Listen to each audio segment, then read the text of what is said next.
Sana, so day 5 tayo. Pull muscles yung workout natin. So yung likod, mga panghatak na muscles. So kailangan natin ng dalawang dumbbell po, 10 pounds. That's a perfect weight. 10 each, or kung kaya mas mabigat, 15-15. That will be better. Or kung mahirapan tayo sa 10 pounds, 5 muna tayo. So, 2 exercise yung pagsasamahin natin. So, row to squats. Pakita ko. Paan natin dito, hip width apart lang. So, from here, heel toe up. Okay, so nakapaa pa rin ako. And then, slide down, hinge forward. Okay, so shoulders back. Hindi pupunta rito yung dumbbell. Lapit sa tuhod.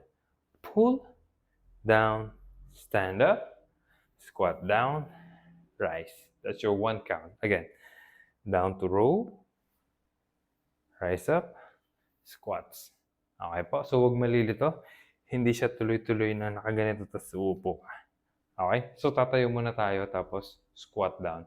Again, down, dumbbell hanggang sa tuhod. Okay, so open siyang konti tapos row.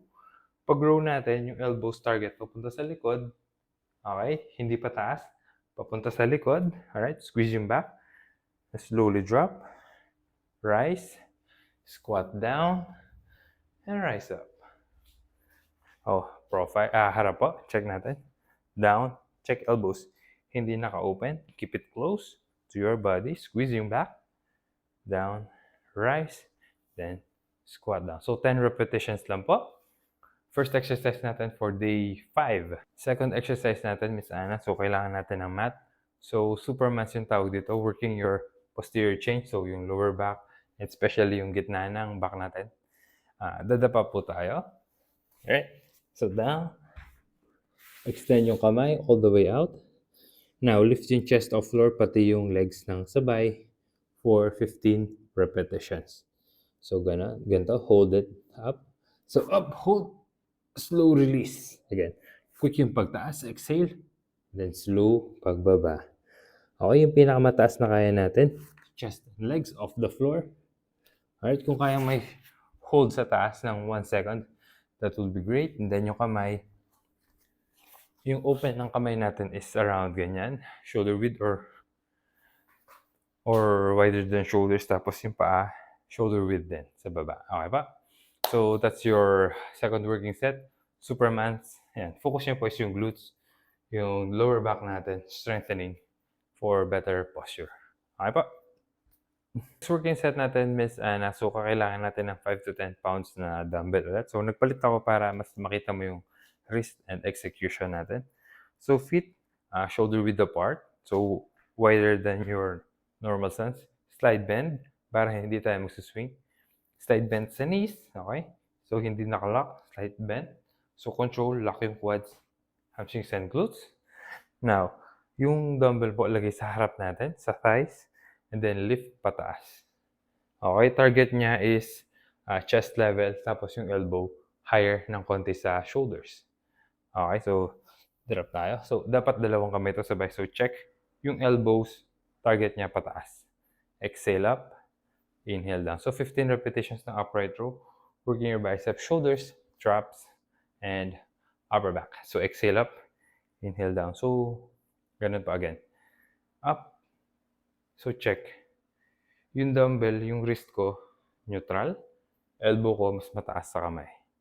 Okay? So, kung nabibigatan, cut pa tayo ng weight. So, 5 to 10 pounds, that will be the perfect weight.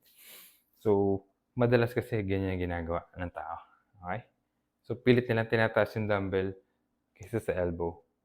So, yung workout dun, yung forearm. Yung target natin is yung shoulders and yung arms. Upper back. Okay pa? So, ganito. Taas yung elbows. Higher than your hands. So, upright row.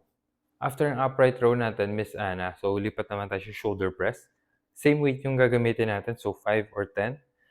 So, starting position niya, so dali natin, curl up, open, then all the way up. So, ito yung starting position natin. Extended yung kamay, tapos inhale down. Lowest point niya is, yan, hanggang dito lang. Parallel yung arm natin sa floor or flat siya. So, exhale up, inhale down. Tapos pa letter A. Parang gumagawa tayo ng triangle. Okay po, so exhale up, inhale down. Pakita natin profile. So hindi siya nasa harapan, hindi rin sobrang likod. Slightly forward ng konti. Okay? For isolation sa shoulders natin, exhale up, inhale down. So working your mid, front, biceps, triceps, and then yung forearm natin sa press. Okay? So check. Slightly forward. Front lang natin ng konti. Hindi nasa harapan, hindi rin sobrang nakaside. Konting angle para perfect yung ball and socket natin sa shoulders. Konti lang yung stress na matatanggap niya.